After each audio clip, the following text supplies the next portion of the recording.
Welcome into another episode of the A-List podcast. I'm Kwani A. Lunis, joined by Sherrod Blakely and Gary Washburn.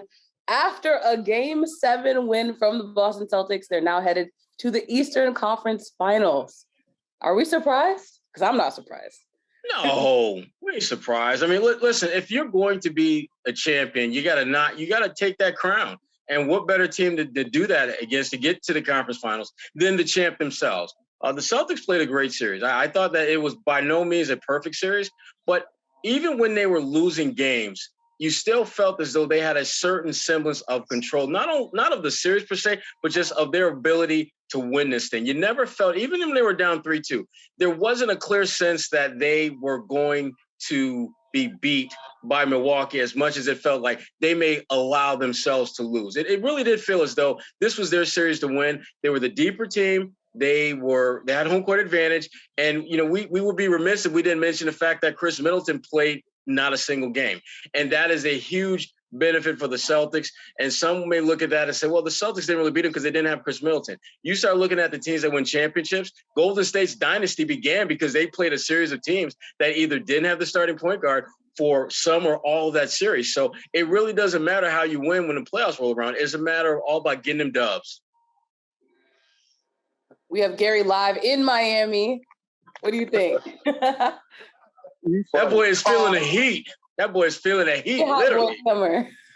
You know what? Like, I thought it was I thought it showed a lot of guts and gil for the Celtics to come back down 3-2.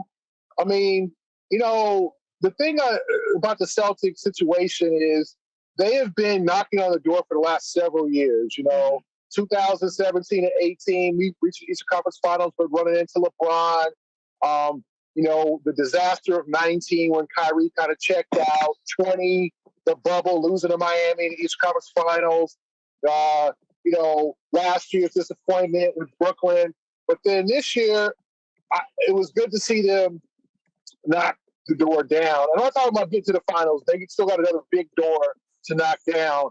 But to defeat the defending champ, be down 3-2 with Game 6 on the road. And, let's be honest, they got wholeheartedly beaten in one of the 7 games. So Game 1. Game 3, they got cute with a 1-point lead. They missed some open threes, and then Jaylen went on that layup, took on 3 guys, thinking he was going to get a foul, and all of a sudden they lost that game, and then took, Giannis and Holiday hit a couple of baskets, and then the Marcus Smart, did he shoot a 3? And then, obviously, the blown game in Game 5. So they lost one of the games. If they'd have lost the series, it would have been really disastrous in terms of just their regrets. They could have won this series. So I think for the franchise, for the state of the franchise, it was good that they were able to pull this out, that they blew them out, 2 blowouts in the series, and then that impressive Game 6 win. So, this team continues to surprise me. I was Game 6, I was I think they'll hang in there and play well, but they'll probably, Giannis will probably go for 20 in the 4th, and they'll lose on the road, the crowd and all that. But when they won that game, I was wow, this is a different team than maybe the last couple of years of the Brad Stevens era. So I thought it was an impressive series. And Middleton's a great player. I mean, he would have made a difference, but would he have won them, 2 or 3 more games? Who knows what would have happened with him there? You can't really say that. Brooklyn beat the Celtics last year without Jaylen.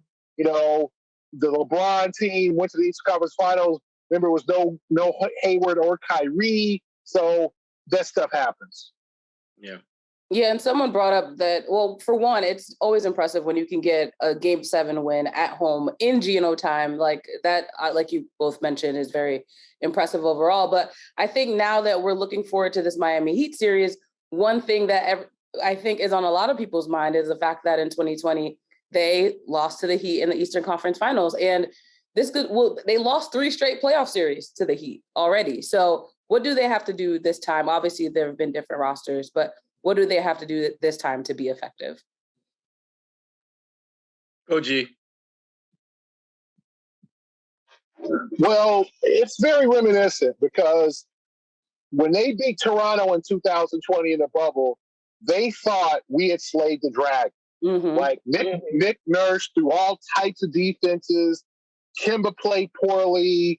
They lost in a last-second shot by OG Anunoby that they would have had a 3-0 lead instead of made it 2-1 and changed the whole series. Like, all of the above. They felt like we went through the ringer. There's nothing that Miami can bring that we aren't ready for. And they were dead wrong. Miami out. The key game in that series was game 1 when they were up 15 early in the fourth quarter, kind of like game 5 against the Bucks. And they gave up the lead. Jayson took one of those, like, the shots he doesn't take as much anymore.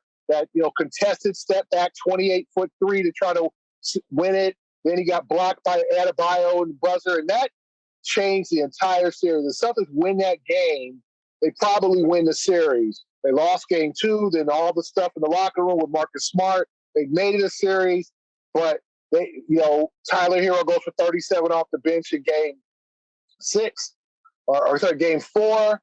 So to me, they have to remember that Miami plays with toughness, and they added a couple of dogs to their roster. PJ Tucker is a dog to join Jimmy Butler, to join Adebayo. Okay.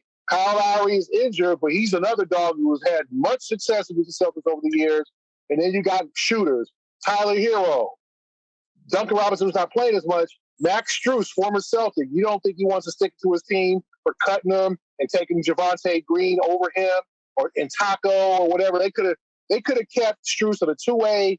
They ended up keeping Taco. So, in Tremont Waters. So, Strus, I'm sure, is like, hey, I wouldn't mind knocking these dudes out. You're gonna have a really good game. Yeah, they've got to be ready. They can't think, well, we went through Giannis. We've seen it all. Spoelstra is a great coach. He completely outcoached Brad in that 2020 series with his own defense. But there's some differences. Daniel Tice was starting the center. It's Al Horford now, and then if you get some Robert Williams in there. No Kemba, so they don't have a defensive liability on the floor. And you got to trust Ime is going to have a game plan to fight Miami. Miami's going to shoot a lot of threes. They're going to move the ball. They're going to let Adebayo take the ball down the floor. The Celtics could not defend Adebayo in that series. He was a monster. And if he and Gordon Dragic don't get hurt in the finals, they might have knocked off the Lakers. They were just injured, as we talked about injuries in big series. So the Celtics got to be ready for war. No, none of this, well, we slayed the dragon. We got rid of Giannis. We went over. There's nothing we can't see. Nothing we haven't seen. No, that's not true. Wait till Spoelstra's game 1 game plan, and they're going to have to adjust. We'll see if they do. Yeah, I think that the biggest challenge that they're going to face in this which will be a little bit different from the others, is that there's going to be an elite level of mental toughness on display in this series. And you either meet that or you get put down on the mat. There's no middle ground to this if the Celtics are going to win this series. As Gary mentioned, Jimmy Butler, mentally tough guy. PJ Tucker, mentally tough guy. Bam Adebayo, all those guys are dogs that are mentally tough that you're just not going to punk them. You're not going to intimidate them at any point in the series. And for the Celtics, you're going to have – this is an opportunity for some of your potential dogs in training to step up and have a chance to be a difference maker. A guy that I'm going to be looking out for if I'm the Celtics is Grant Williams. And even before his Game 7 exploits, Grant Williams had shown some level of toughness that was a little bit more enhanced than we've seen before. On more than one occasion, we saw him get in Giannis's face. We've seen him throw hard fouls on Giannis, which is something that no one in this league really does. And Grant, again, his ability to switch, 1 through 5 for the most part gives him the opportunity to make an impact as a defender. And if he's knocking down a 3-ball the way he did in Game 7, that gives the Celtics a chance to have a guy who's bringing it both from a physical standpoint and from a mental tough standpoint. And, the wild card in this series for me, just like it has been, frankly, for most of the season, is Robert Williams. I mean, what can you potentially get out of him? Because if he's able to play somewhere close to the level that he was before he got hurt, that is going to, it's not going to shut Bam Adebayo down, but it's going to make him less impactful. And if you're able to take, or at least minimize his impact, that is going to give you a significantly great chance at winning this series. So the Celtics, they've got some question marks. They've got some players that I think are in that to be determined impact on this series. But I think right now, the one thing we saw in the Milwaukee series was that guys are not afraid of the moment. They're not afraid to step up when they need to. You know, we talked about Grant Williams, we talked about Rob Williams. Peyton Pritchard's another guy that I thought did a lot of really good things in that pivotal Game 7. And granted, it does always help when you're at home. But if we're being honest and keeping it real, it's not like home court advantage was all that much of an advantage for them in this damn series. They got that ass whipped a couple times at the crib by the Bucks. So the fact that they've got some guys who are kind of on the peripheral who stepped up in a big-time must-win, winner moves on type of situation, it gives them confidence going into Miami, knowing that this is a team that they've had success against in the past as far as the regular season. But more than that, they're playing, I think, and being the best version of themselves at the right time in order to keep moving on and get to the NBA Finals, which is the goal. Agreed. And I don't know if you guys saw Jayson Tatum, his shirt today, as they flew into Miami, said it has a picture of Jordan. It says, "Heart is what separates the good from the great." Ooh. Sending messages to the league. I think the league should be on notice. Is that what Tatum's trying to do? Tatum is feeling himself. The only person who I think has maybe more feel or swag about who they are right now is Deuce, his son. He's ready for Miami. Because Deuce is ready for Miami. I don't think Miami is ready for Deuce, but Deuce is damn sure ready for Miami. But listen, Tatum, I just think Tatum, he's understanding that his impact, not just in terms of wins and losses, but in terms of winning a championship, cannot be any greater now. I thought his Game 7, even though Grant Williams, kind of stole the headlines, and deservedly so, I thought the way Tatum kind of paced himself and impacted the game was maybe one of the better games he has had in understanding what the game needed from him on that night. I mean, he shot 50% from the field. He had 23 points, had 8 assists, could have had 2, 3 more. I didn't like the 7 turnovers, but, again, when you are a high usage player, you can live with the turnovers because you've got the ball in your hands a lot. That was one of the frustrating things about Tatum before. He'd have a high usage and have like 2 assists and like 5 turnovers. That ain't going to work. So Tatum is understanding how he has to evolve into not just being a good player, which we all, I think there's unanimous on that, but can he be a great one? These are the series, these are the moments that define how great you are going to be and how you will be seen by others, your peers. Mm-hmm. Gary, I know you're old school. How do you feel about shirts and messages and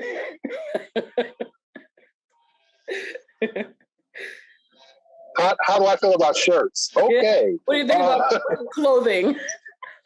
No, I'm gonna be honest, Kwani. The one thing I never want to see again in NBA history is another damn short set. Like, let's cancel the short sets, fellas. Y'all 2 6'9" brothers, too big. That short set was fire. Yo, I kind of like the short set this time of year. Let's put a stop to the short set. We ain't our uncles at the barbecue. We ain't that, like, that's no. Yeah. And then Ben Simmons had the all green one on the sideline during the Celtics series. Kwani, tell your people, tell your 20-somethings, chill, slow down with the short sets. Just put wear it to the picnic. We're gonna wear what we want. Exactly. Do not wear it to an NBA arena near you, please. Don't keep away from the arena. But anyway, I think Tatum is. I think this is personal for him. Like, he's a good friend of Bam Adebayo, and Adebayo got the best of him in that 2022. I think that 2022 is very, very important for education for Jalen and Jayson. They got punked in that series. Marcus was the only one who tried, and Marcus was in that.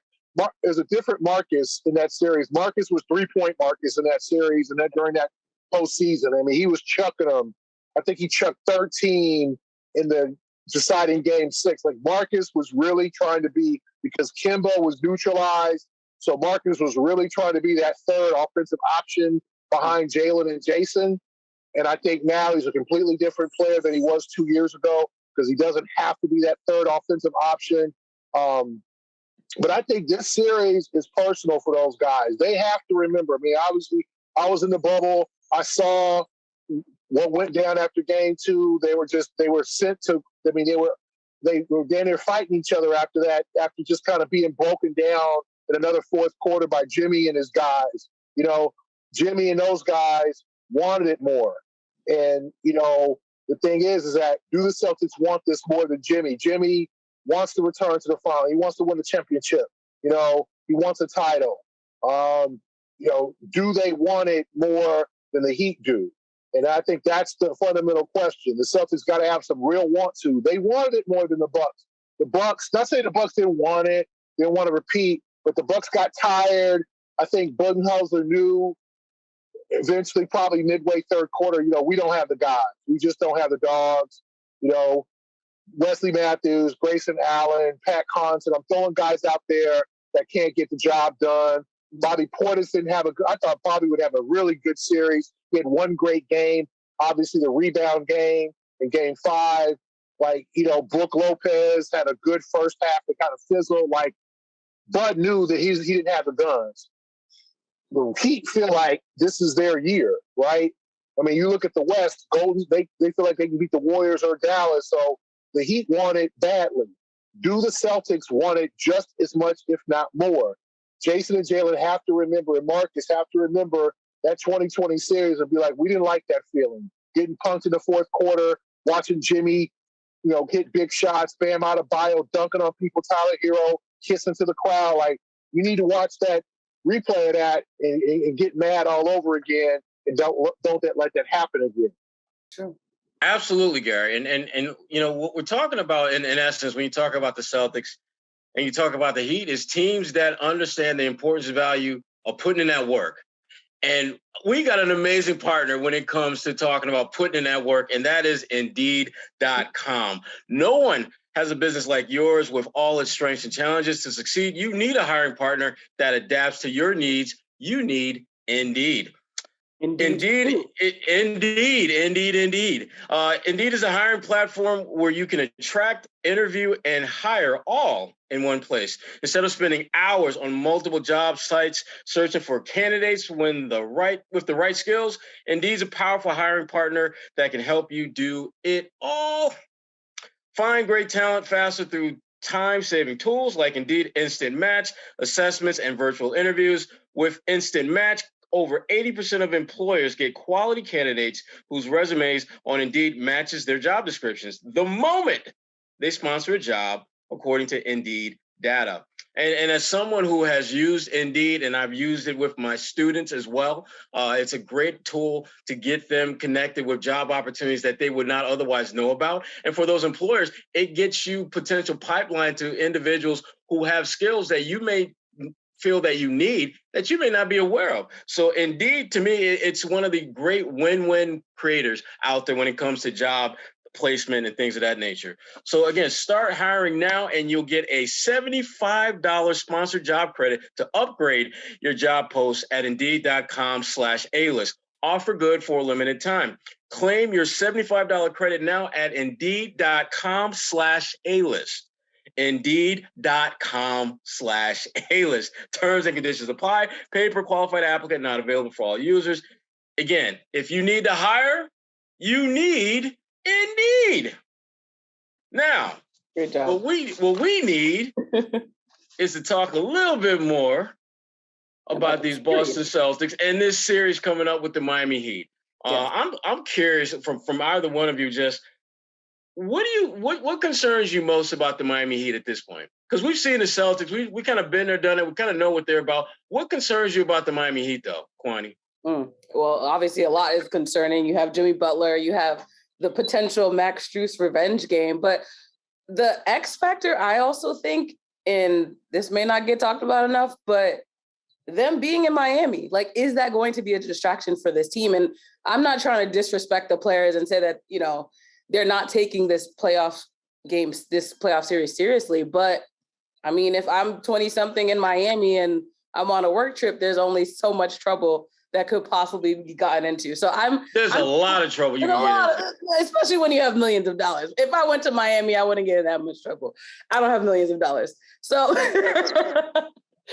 but overall, yeah, I'm curious as to how they'll lock in, how they will focus on the series at hand. I'm not saying don't have any fun. You're in a warm climate, but I think that's something that they definitely have to keep in mind, because Boston nightlife and Miami nightlife are not the same at all. So it could be a little distracting to be in a city that is fun, despite the fact that you do have this goal at hand.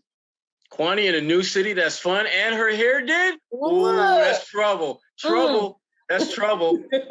What you got, Gary? Because Gary's there. So, Gary, what you got? What do you think you need to worry about with Miami? Stay out of trouble, Gary. Well, you would hope that, I mean, they got in. They just got in a couple hours ago.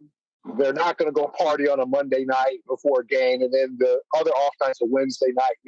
There's parties every night in Miami, obviously trouble and all the nightlife. But you would hope that they're focused enough, and they bring, maybe their families are here, and they can just kind of use it as a little, not vacation, but for the families, relaxing at the pool, getting some really good weather, and the families that are there as opposed to them trying to get out. I don't know if that's a major concern. My concern is just the toughness factor.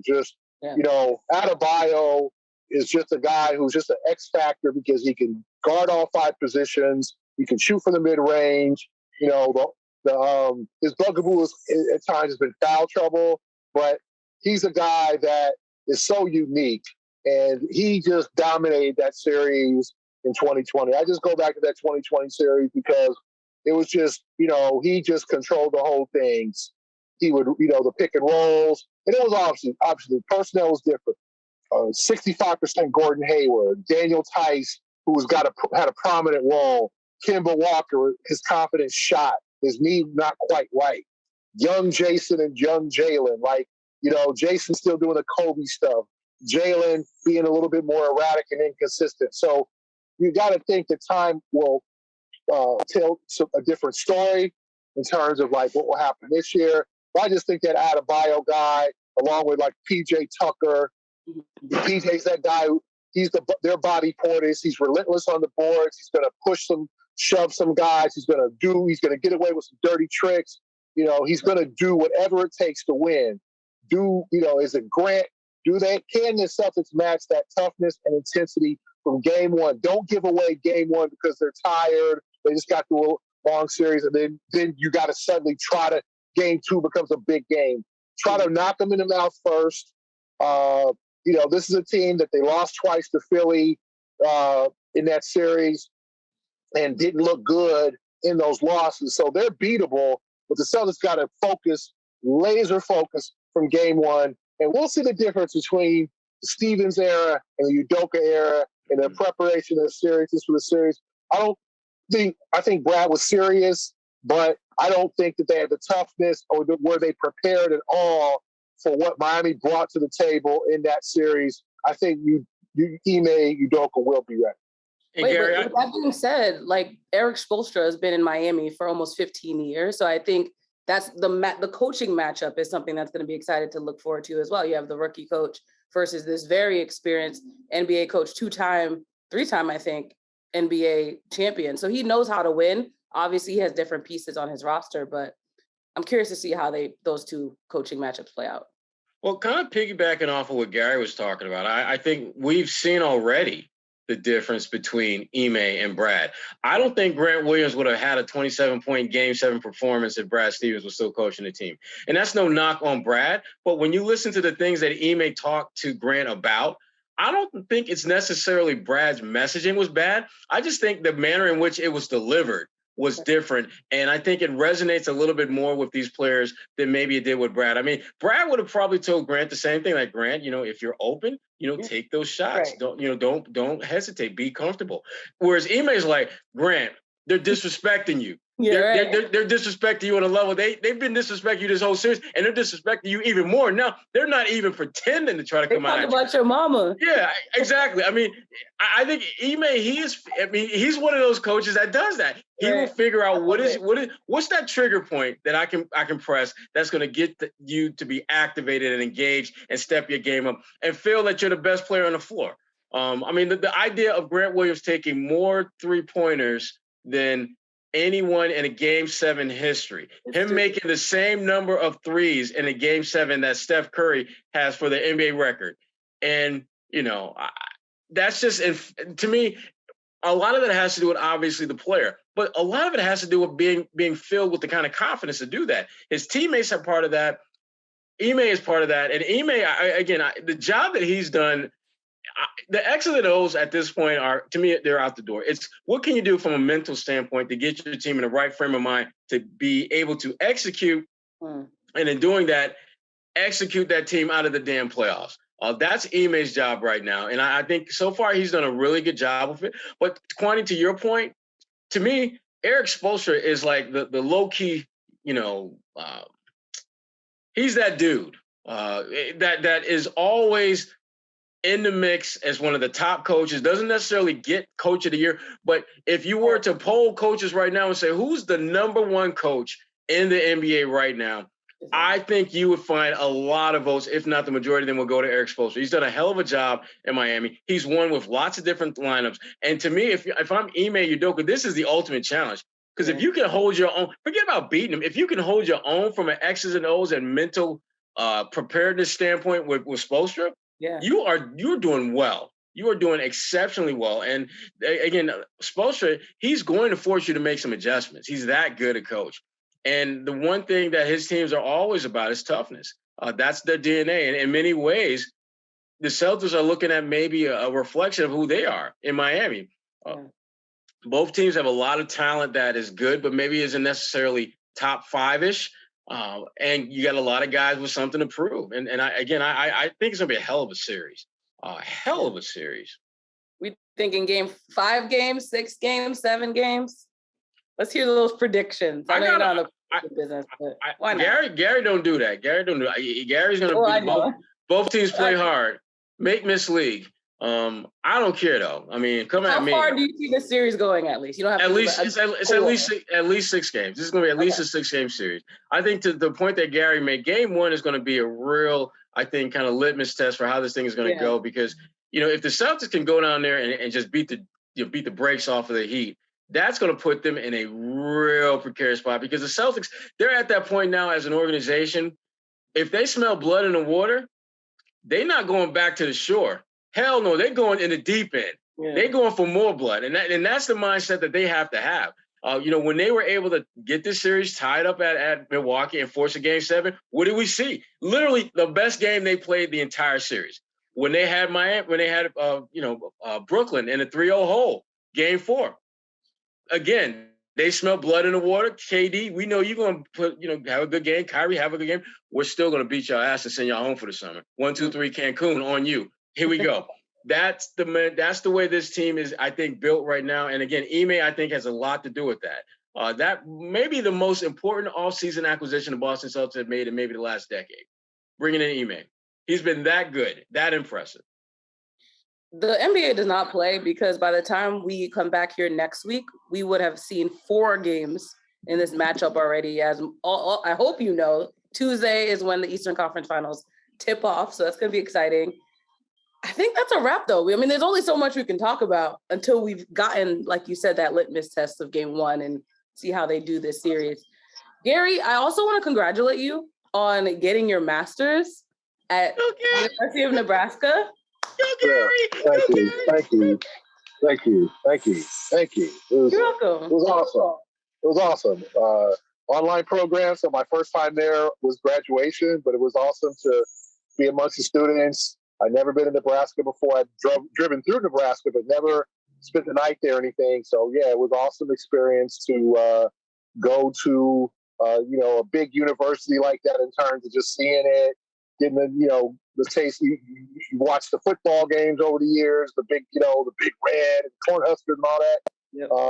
To be there, and to, be part of a good journalism program, a program that really is growing. So, yeah, I got my master's in journalism, so I could be like Sherrod, maybe Professor Washburn one day. Yeah. If I want to work with y'all youngsters, Kwani, I want to work with y'all kids. I know you're a little old, but a little old for that. But if I want to work for kids, because you know how much I love the kids. But yeah, it was a great experience. I suggest anyone who wants to try to, I was able to do it during my, duties at the Boston Globe, and that's impressive. There was obviously, obviously, my significant other was, kind of tired of you talking about school at times. Yeah. But if you can do it, if I could do it, anyone can do it. In terms of you just have to make some time, have the work ethic, and I spent a summer taking a course and all that. So, it was a good experience. So I appreciate you guys, and I know Sherrod's doing the same thing at some school in Upper New York. I can't remember the name.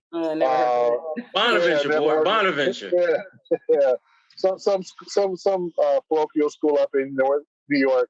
But yeah, I suggest if people want to do it, I think it's great. I want to make a real quick note about this series, though. Yeah. If you look back, one of the Celtics' best defensive games of the season happened in Miami early in the season. Mm-hmm. So fans want to look up the first meeting in Miami. I think Miami might have, the Celtics were struggling. I think they might have been 4-5 or something, and Miami was 10-2. I covered that game. It was literally the best defensive game might have been top 5 from the Udoka era, because they've had some other ones since, but they literally smothered the Heat. And this was with Kyle Lowry, a fully healthy Heat team, Jimmy Butler, all that. So, and this is when they had Schroeder and exactly 95-78. They barely got 78 points in that game. I mean, it was the Celtics were kind of struggling at that time, but they walked into Miami. If you want to look at maybe a blueprint for how they'll defend the Heat in this series, look at that game. If you can catch it, November 4th at Miami. That was in person probably at least top 2 or 3, I'd say. And Tatum had a bad game, and still they were able to dominate the Heat. They suffocated the Heat throughout the game. I said they were lucky to get 78 points. That was some garbage time stuff. It was they did not play well enough for 70 points. But if you want to look at how they'll maybe defend Miami, look at that game, because that was a early Udoka masterpiece. Watch the tape. Sherrod, do you have any personal updates? I mean, it can't be as good as getting a master's, but I'm sure you have something. Wow. Look, only thing I got to update is that I am officially the proud father of not one but 2 college graduates. There we go. My baby girl handled her business, graduated with a 3.99 grade point average, which is incredible. She got more A's her first semester than I got in 4 years. But that's another story for another day, another time. Right. But she handled the business, and I'm proud as hell of her. And I'm proud of my boy G for getting his master's, man. I know G is, I get on him about everything because he usually gets most stuff wrong. But he got to go in the grad school thing right though. So I give him props for that. But other than that, just playoff coverage, getting ready for this Miami Heat series, literally heading down to Miami in the morning, hang out with G. We may do a couple things, podcast related down there. Gary don't know about that yet, but he does now. Wait, which podcast? Our podcast? Because our podcast. We'll work it out, Kwani. We got you. The listeners know that there's no respect for me on this podcast, but I have no personal updates. So now I feel bad for me. You got your hair did, Kwani. That's an update. I did get my hair done. For those watching on the YouTube, we did get our hair done. Thank you for the round of applause. Because boy, if you would have seen it beforehand, should have taken it before and after. Oh, I don't know. We want people to tune in. Scare the viewers. We want to tune in. We want to increase the numbers. That's fair. I'm just saying. This is a wrap on the pre-Eastern Conference Finals matchup, Miami Heat versus the Boston Celtics. For Sherrod Blakely and Gary Washburn, I'm Kwani A. Lunis. Come back next week for our recap of the first 4 games.